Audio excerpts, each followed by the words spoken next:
Hello बच्चों, मैं आकाश कुमार मिश्रा आप सभी लोगों का स्वागत करता हूं अपने YouTube चैनल देव फिजिक्स एकेडमी पर। पिछली वीडियो में हम लोगों ने जाना था कि चार्ज क्या होता है और आज इस वीडियो में हम लोग जानेंगे कि चार्ज की क्या क्या प्रॉपर्टीज होती हैं। So let's start. तो सबसे पहला जो हम लोगों के पास चार्ज की प्रॉपर्टी है वो है एडिटिविटी ऑफ इलेक्ट्रिक चार्ज। देखिए, चार्ज एक स्केलर क्वांटिटी होती है।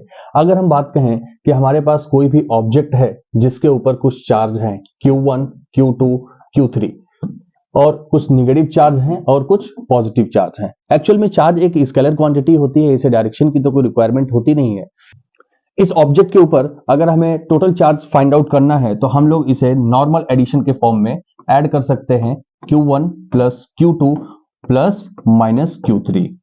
ठीक है, तो ये होता है हमारा एडिटिविटी ऑफ इलेक्ट्रिक चार्ज। देखिए, बाय डेफिनेशन हम लोग देखते हैं क्या है।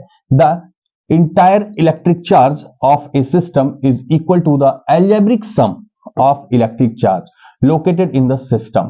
ठीक है, किसी भी सिस्टम के अंदर जो चार्ज हैं उनका नॉर्मल हम एडिशन करते हैं, एल्जेब्रिक सम करते हैं और वही होता है total charge on the object. This is the law of superposition principle of electric charge.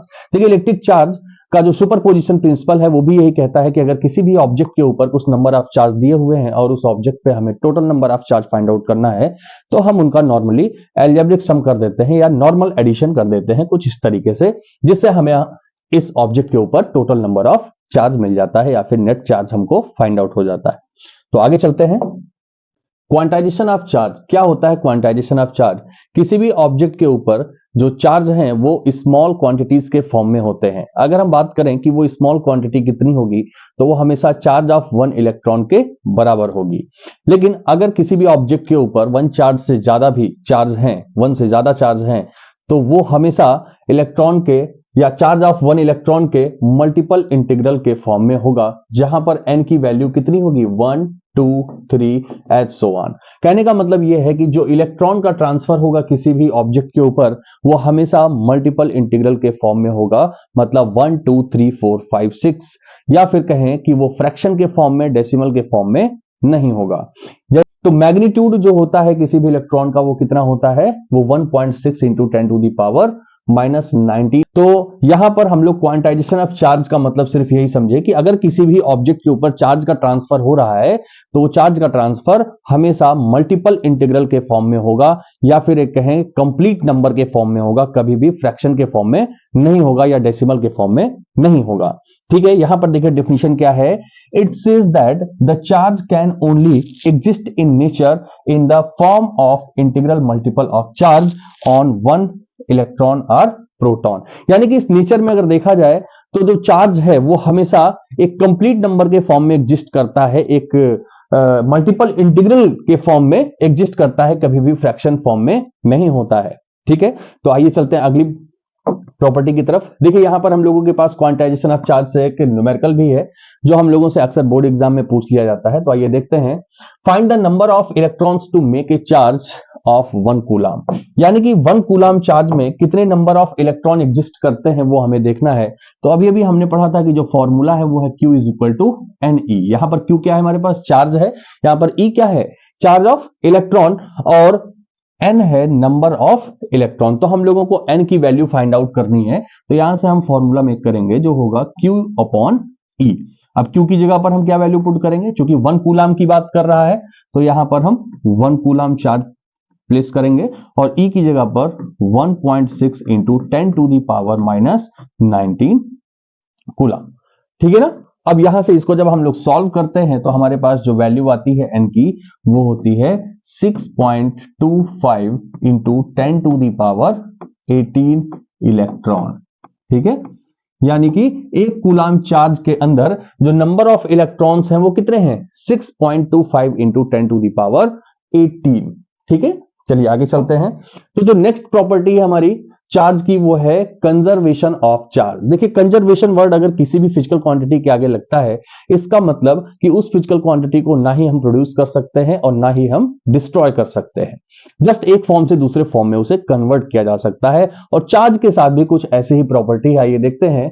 It state that the electric charge can neither be created nor destroyed, it can only be transferred from one body to another, that is the total charge remains conserved in any process or reaction। देखिए अगर मैं यहां पर एक example के तौर पे बताना चाहूं, देखिए यहां पर एक एग्जांपल देखते हैं। अगर हमारे पास एक ग्लास की रॉड है, ठीक है, मैंने कहा कि ये हमारे पास एक ग्लास की रॉड है जिसपे हमारा नेट चार्ज कितना है, 0 है, और यहीं पर एक हमारे पास सिल्क का क्लॉथ है, सिल्क के क्लॉथ के ऊपर भी जो नेट चार्ज है वो कितना है, 0 है। अब मैंने इन दोनों को आपस में क्या किया, रब किया।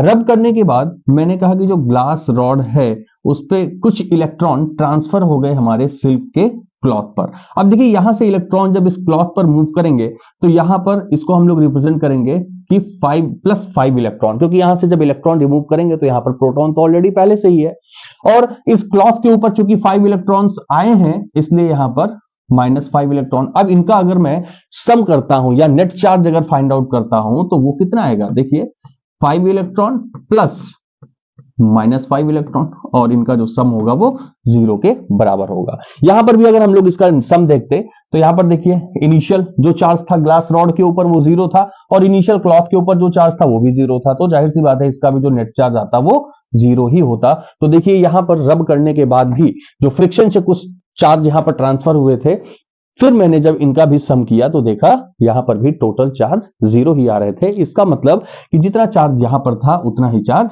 यहां पर भी है, ना ही हम चार्ज को यहां पर प्रोड्यूस किए हैं और ना ही यहां पर डिस्ट्रॉय किए हैं। देखिए यहां पर +5 इलेक्ट्रॉन का मतलब यह नहीं है कि यहां पर प्रोटॉन प्रोड्यूस हुए हैं, इसका मतलब यह है कि प्रोटॉन ऑलरेडी वहां पर थे, लेकिन जब इलेक्ट्रॉन यहां से फ्रिक्शन के थ्रू रिमूव होकर के सिल्क के क्लॉथ पर गए हैं तो यहां पर number of proton comparatively electrons ज्यादा हुए हैं, इसलिए यहां पर हम इसको +5 के फॉर्म में रिप्रेजेंट कर रहे हैं।